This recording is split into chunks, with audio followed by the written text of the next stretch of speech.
The cliffhanger. The tried and true way to get people coming back. Doesn't matter what it is, you slap a to be continued at the end of a show or movie, and contractually, you have to watch the next one, even when one episode of Netflix before bed becomes glancing at the clock and seeing 5:30 a.m. Cliffhangers are designed to build suspense. But what if a cliffhanger is never resolved? You just go through the rest of your days always wondering what exactly does happen next time on Dragon Ball Z.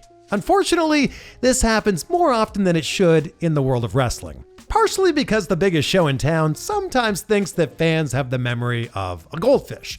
But companies throughout wrestling have started storylines that they may have intended to finish at one point, only to drop them without a word and hope that fans would just forget. Oh, but we haven't forgotten, and now you won't either.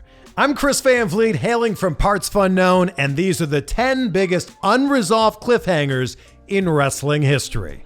Before we get on with our list, make sure you subscribe to partsFUNknown so you never miss out on wrestling lists just like this, and stay tuned until the end of the video to find out where you can find more of my content as well. WWE's Clash at the Castle is going down this weekend right here in English land. Yorkshire Pudding, God Save the Queen, Tuesday in it. And to celebrate this historic event, DraftKings, an official gaming partner of WWE, have very kindly sponsored this video to let you know they are putting you in the center of the action with a share of $10,000 up for grabs this weekend. Playing for your share of $10,000 is easy. All you have to do is download the DraftKings app, sign up using promo code partsFUN, and enter DraftKings free-to-play WWE pool. Players will answer questions like who will make a surprise appearance and who is walking away victorious, and then those with the most correct answers will get their share of the $10,000 in prizes that are up for grabs this weekend. It has indeed been time to play the game of late. Look at all the surprise appearances we've had. Now, all of you who keep guessing who's going to show up every week can do it with DraftKings. So click the link in the description and at the top of the comments to download the DraftKings app now and use the promo code partsFUN to enter the free WWE Prediction Challenge with $10,000 up for grabs. Again, use promo code partsFUN and enter the free $10,000 contest only at DraftKings, an official gaming partner of WWE. Number 10, who pied Kevin Owens? Backstage food fights have become a staple of WWE holiday episodes. Whether it be Thanksgiving or the 4th of July, WWE just loves to have their stars throwing food at one another for the giggles. However, only one food fight brought us a cliffhanger that remains unsolved to this very day. On the July 4th, 2016 edition of Raw, Kevin Owens was able to remain unscathed for the duration of the annual display of food wasting by hiding under a table. However, just as he finally thought it was over, KO was nailed with a pie right to the face. 6 years later, and fans still do not know who the culprit was, with Kevin Owens stating in a 2020 interview that it was Vince McMahon who threw the pie in a metaphorical sense. But that's not good enough, Kevin. We need the real answer. But perhaps the bigger mystery is how WWE cameras captured the moment from Owens' point of view. Number 9, who attacked Jon Moxley? In its short history, All Elite Wrestling has had its fair share of angles that weren't followed through on, but none left us with a bigger cliffhanger than this. At the first Winter is Coming special of AEW Dynamite in 2020, Jon Moxley famously lost the AEW World Championship to Kenny Omega thanks to Don Callis. In the lead up to the main event showdown, however, the two men were scheduled to take part in a contract signing. With Omega already in the ring, it cut to the back where Moxley was laid out by an unseen culprit as Kenny declared, "I'm not a fan of this psychology stuff. You're not avoiding me this time, John." Many fans have speculated on who the assailant was, from New Japan's Kenta to Hangman Adam Page, but the company never revealed outright who was behind the attack. Now, it's been 2 years, and it seems a little unlikely that we'll find out who actually did attack Moxley, but AEW has pulled storylines dating back to their early days before, so who's to say Mox doesn't have a secret assailant waiting for him to be alone in a dark hall? Number 8, what did Jackie Gata have on Jeff Jarrett? One of the earlier examples of TNA forgetting their own writing came back in 2005 when they first arrived on Spike TV. Former Tough Enough winner Jackie Gata became one of the first women to be officially signed by the company, and she tried to make an immediate impact, pun intended, by blackmailing the dude in charge, as you do at any job, of course. Jackie arrived in TNA in November and revealed she had a huge secret about top heel Jeff Jarrett that she was threatening to reveal. Instead, the Planet Jarrett faction, which, by the way, what kind of name is that? Planet Jarrett. I didn't know that Double J, Gail Kim, and Abyss were space pioneers, but Planet Jarrett hit Jackie with the Uno reverse card and threatened to reveal a private video of hers to get her to keep Jarrett's secret. Fair play, I guess. No, wait, that's still illegal. Blackmail is illegal. Jackie left the stable and the promotion when she got pregnant a few months later, and Jarrett's deep, dark secret never saw the light of day. Was she bluffing? Was there no secret? Or was this just one of the many storylines forgotten by TNA during its incredibly wacky lifetime? Yeah, probably the latter. Number 7, Baby Doll's blackmail envelope for Dusty Rhodes. One of the most well-known cliffhangers that fans have talked about for years dates back to 1988 in Jim Crockett Promotions. The angle came from the mind of the American Dream Dusty Rhodes and was looked at as a way to revitalize the financially struggling promotion. The newly acquired Larry Zbyszko introduced a new valet named Baby Doll after winning the NWA Western States Heritage Championship. Still the best name for a championship of all time, if you ask me, the NWA Western States Heritage Championship. Wow. Zbyszko then looked to add Dusty's United States title. Larry demanded that Rhodes hand over the gold or face the repercussions, with Baby Doll claiming that she had a secret that only she and Dusty knew. Baby Doll told the secret to the living legend, who blurted out, "Dusty should be in jail." When Dusty Rhodes had an interview with Jim Ross about it, Baby Doll confronted him with a large manila envelope. She said that if Dusty didn't meet Larry's demands, then she would show the world. When Dusty looked at the contents, he was left speechless and walked off the set. And that was the end of the angle. No, seriously, by the time the footage aired on television, Baby Doll was fired from JCP, reportedly due to her husband Sam Houston signing with WWE, so the angle was dropped without finding out the secret, what was in the envelope, or anything. According to Baby Doll, it was to be revealed that Dusty was having an extramarital affair with a black woman, but Jim Crockett Jr. felt the whole thing was too risky to put a popular babyface in a negative light. Oh, the 80s. Number 6, the White Hummer. Back in 1999, WCW was on the losing end of the Monday Night War, with WWF producing can't-miss television and retaking the lead in the ratings war, a lead they would never relinquish again. Kevin Nash and Macho Man Randy Savage were embroiled in a feud that those in charge felt they needed to spice up with some WCW-esque nonsense. On an episode of Nitro, Savage had his female entourage lead Nash into a limo, which was struck violently by a white Hummer, injuring Big Sexy. The mysterious driver was Savage's bodyguard, who many thought was Sid when he interfered in Savage's match with Nash, but he wasn't behind the wheel. The driver was finally supposed to be revealed at Road Wild, but he never showed up and his identity was never revealed. The White Hummer angle made a return again the following year, with Hulk Hogan now being the victim, but this time the driver was Eric Bischoff.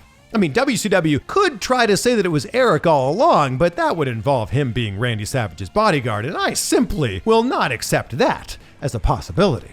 Number 5, what was CM Punk going to reveal at the end of the pipe bomb?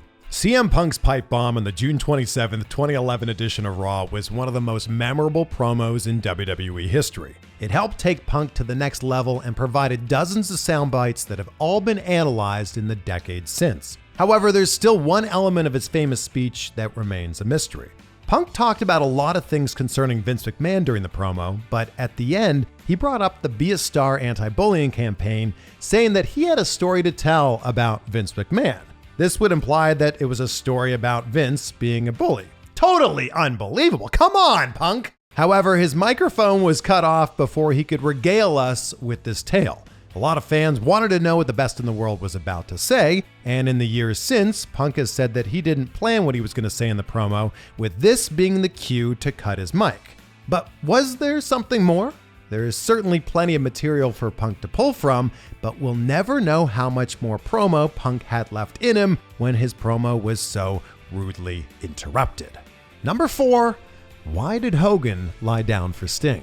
The Vince Russo era of WCW might be the most frustrating era of wrestling in history because you routinely got nonsense like this. At Halloween Havoc 1999, Sting and Hulk Hogan wrestled for the WCW Championship. Except they didn't, because Hulk Hogan made his way to the ring in street clothes, whispered something in Sting's ear, and then laid down, allowing the man called Sting to pin him to retain the title. Sorry to all the little Hulkamaniacs and little Stingers who begged their parents to buy them tickets to this WCW pay-per-view. To be fair, by the fall of 1999, they should have known better. We were promised an explanation for Hogan's actions the next night on Nitro, but we never got it. What we got instead was Sting being stripped because of what happened in a different match at Halloween Havoc, and another 32-man tournament for the title being announced that night. Because WCW gonna WCW. Number 3, why did the Ninjas kidnap Samoa Joe? TNA/Impact Wrestling has had an abundance of cliffhangers that have been unresolved throughout its 20-year existence. The most intriguing of which has to be the mysterious ninjas who kidnapped Samoa Joe. After losing in shocking fashion to Orlando Jordan back in February 2010, the era in which TNA thought we really don't have enough former WWE mid-carders on our roster. The former TNA World Heavyweight Champion was about to get interviewed by Jeremy Borash in the parking lot when a group of ninjas kidnapped him by throwing him in the back of a white van. This was the brainchild of either Vince Russo or Eric Bischoff, depending on who you ask, and it was an idea that unsurprisingly failed quickly when Eric Bischoff was unable to get his desired culprit to be behind the kidnapping. Who was that culprit going to be, you may ask? Well, 67-year-old Jimmy Snuka, of course. Why was 67-year-old Jimmy Snuka meant to be involved in a main event program involving ninjas, you ask? Well, I can't tell you because I don't know. This was supposed to lead to a psycho character change for Joe, but due to a lack of baby faces, Joe returned in April to be part of Team Hogan in Lethal Lockdown, and the abduction was never explained. Number 2, who is behind GTV? Well, here's another Vince Russo idea that didn't meet its final resolution, this time in WWF. Funny how that name just keeps coming up. In 1999, a series of black and white hidden camera footage of wrestlers in compromising situations were shown on the Titantron during shows. Originally titled GDTV, it was quickly changed to GTV, probably because the list of WWF folks with the initials GD was a list of 1. Seriously, I checked. The only other person to wrestle in WWE with the initials GD is Gigi Dolan. And considering she would have been 2 years old when GTV started, I find her inclusion as a suspect to be rather questionable. The footage caught Al Snow picking his nose, Billy Gunn checking out his own ass, and Val Venus seeing that Big Show was Tall Paul from the waist up alone.